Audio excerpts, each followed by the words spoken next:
ரீசெண்டா ஹாலிவுட்ல வந்து ஹிட்டான ஒரு தரமான படம் தான் த ஷிப் டிடெக்டிவ். ஸோ நெறைய பேத்துக்கு இந்த படங்கள் தெரிஞ்சிருக்க வாய்ப்புகள் இருக்கு. தெரியாமலும் இருந்திருக்க வாய்ப்புகள் இருக்கு. ஏன் பாதி பேர் இந்த படத்தையே பார்த்து முடிச்சிருப்பீங்க. ஆஹா. இந்த படம் இப்போ எதில இருக்கு அப்டின்னா, Amazon Primeல இருக்கு. பார்க்காதவங்க மறக்காம செக் அவுட் பண்ணி பாருங்க. IMDbல 7.4 ரேட்டிங் வாங்கியிருக்கு. ஸோ ஓரளவுக்கு அப்பர் ஆவரேஜான ஒரு படம் தான். ஏன்னா இதோட லைன்னு பார்த்தோன்னா ரொம்ப ரொம்ப சின்னது. அதுக்கு முன்னாடி இந்த படத்தில யாரு நடிச்சிருக்கா அப்படின்னு கேட்டீங்கன்னா, மிரண்டு போயிருவீங்க. வொல்வரின் நடிச்சிருக்காரு. எது? எக்ஸ்மானா அப்படி இதெல்லாம் நீங்க கேட்காதீங்க. சாரி அதே ஹீரோ ஹியூ ஜாக்மன் அவரு அதாவது ஹியூ ஜாக்மன் அப்படிங்கிற உண்மையான பேரும், ஜார்ஜ் ஹார்டி அப்படிங்கிற இந்த படத்தோட பேரும் அவருக்கு பெற்றிருக்கு. இதெல்லாம் என்ன தமிழ் புலவர்கள் மாரிலாம் நான் புகழ்ந்து கொண்டு இருக்கிறேன். இந்த படத்தில் அவரோட பேர் பார்த்தீங்கன்னா ஜார்ஜ் ஹார்டி. இவருக்கு பார்த்தீங்கன்னா 2 பையங்க இருப்பாங்க. லைக் ஒரு பொண்ணு, ஒரு பையன். அவங்களோட பேர் வேணாம் ஏன்னா போட்டு குழப்பிடுவேன். அதனால் ஒரு பொண்ணு, ஒரு பையன்.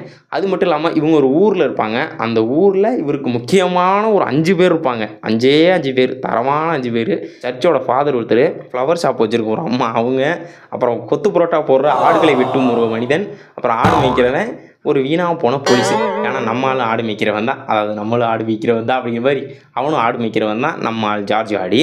இவன் பீஸ்ஃபுல்லாக ஆடெல்லாம் மேய்ச்சிக்கிட்டு ஜாலியாக அப்படியே ஆடுகளோடு இருப்பான். ஸோ அவன் பொண்ணுக்கு அப்போ எப்போ லெட்ரு மட்டும் போடுவான். ஸோ